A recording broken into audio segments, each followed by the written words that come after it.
How do you change your recovery?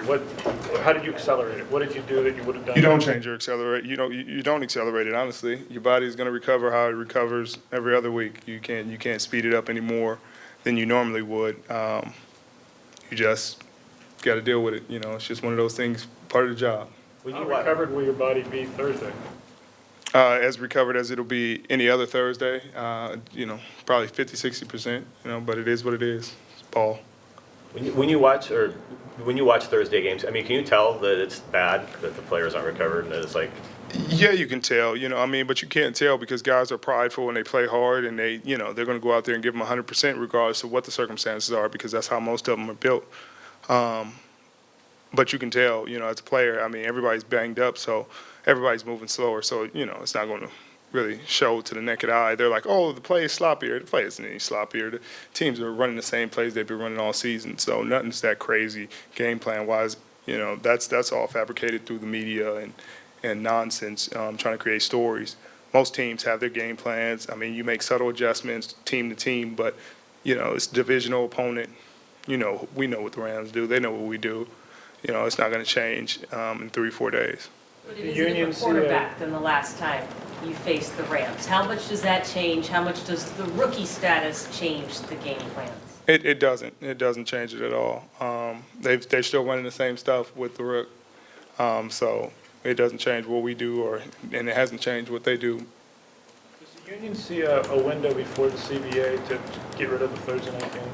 They do not. They do not. But we'll be well aware come the next CBA negotiations about things like this. There's really not much you can do right now. It's part of the revenue, et cetera, et cetera. And I'm sure the league has probably something else up their sleeve. They might have a Friday night game planned. Who knows? You obviously have some issues with the NFL. Make no secret about that. Where does Thursday Night Football rank in terms of your discontent? I mean, it's pretty high. Top five. Because it's just no regard. It's hypocritical, as I've stated before. They make this huge stance about player safety. Then you put the players in tremendous danger. Huh? What's your number one?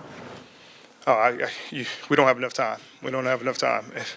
We'll do a whole separate press conference about me and my disagreements with the league and their nonsense. Jeremy, you talk about the Rams are running the same offense with Goff as they were with Case Keenum. As a veteran player facing a rookie quarterback and with the way your defense is built, can you do things, whether up front, back end, to make life a little tougher on him? You always can. I mean, but it's no different than you would any other week. I mean, he's not going to go through 6 reads like A-Rod did last week. He's not going to go, to his first read, second read, third read, fourth reads, back to his first, back to his second. He's not going to make those kind of decisions. He'd be happy to get through 3. So you understand that. You played obviously a different position, but what do you remember about the speed of the game in the first 5 or 6 games that you played versus after you have a year or 2 under your belt? I remember being disappointed. They kind of hyped it up. They hyped it up to be something that wasn't, but I guess you got to do that. As a young kid, it is what you make it. And I mean that to say, if they say everything's faster and you go out there expecting everything to be faster, it'll be what you expected. But if you go out there with no expectations and just go play your game and think, man, this is just football like we know it, then the speed is what it is. Now, obviously, over the years, it's slowing down because I have a better understanding of the game. But in terms of it being different than college, it wasn't that much. You said after the game, thanks for the wake-up call. Did you sense anything going into that game that was going to be needed, or? No, you can never sense it, but you're just happy games like that happen in December and not January, because it allows you to get the kinks out. It allows people to be humbled. People to get a wake-up call and people to kind of tighten their games up and get things together for the big run, and you appreciate that. What's the key to responding after a loss like that the way you guys generally have? Just doing your job. I mean, doing what you're supposed to do, playing defense, tackling, getting the ball, making the plays when they're there on offense, catching the football, running the football, the simple things, getting back to the fundamentals, I guess.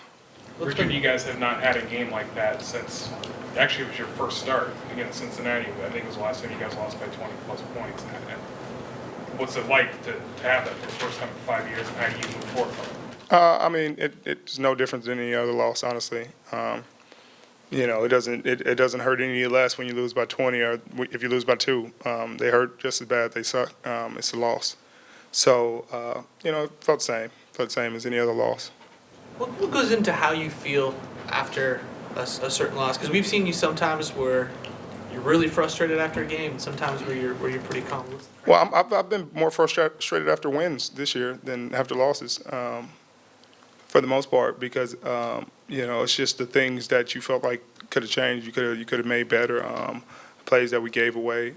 This game, I mean, we turned the ball over 6 times. We gave them a few fluke plays. I mean, you're not sitting here like, oh man, they just killed us. You turn the ball over 6 times, you're not beating nobody. So games like that happen though, and you get all the bounces. Ball bounces off a guy's helmet. A guy comes off the ground and catches one. You kind of just laugh it off. It's a great day for them.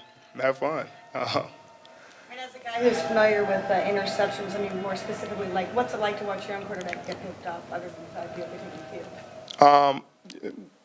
Just know you're taking the field. They look like they were having a heck of a day. They were getting all the bounces. Even the fumble that Alex Collins had kind of bounced straight to him.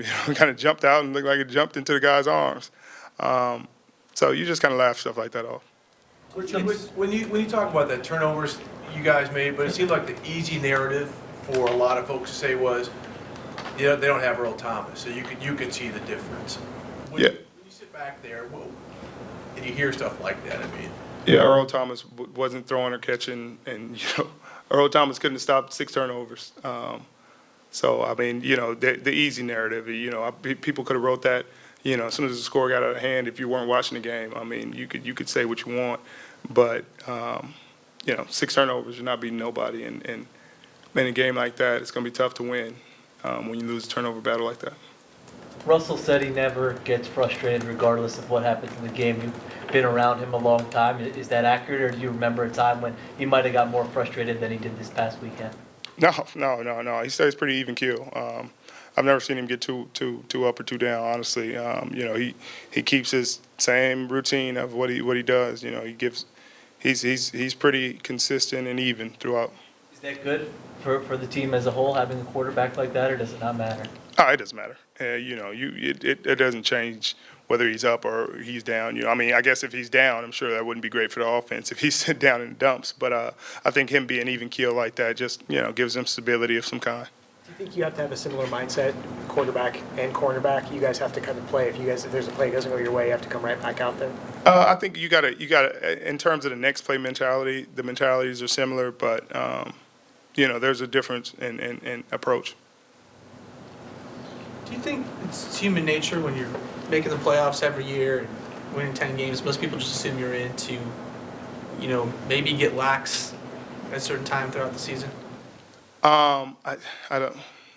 I'm sorry, I didn't catch the question. If you just maybe get complacent and not take every game as serious as you did when you were first coming up. Not you personally, but just.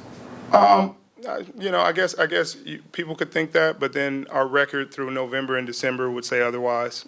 So you'd be hard pressed to find a story and say, oh, the Seahawks get lax in November, December. I mean, people would throw stats and facts in your face and make that null. Anything else? Thank you. Go Hawks.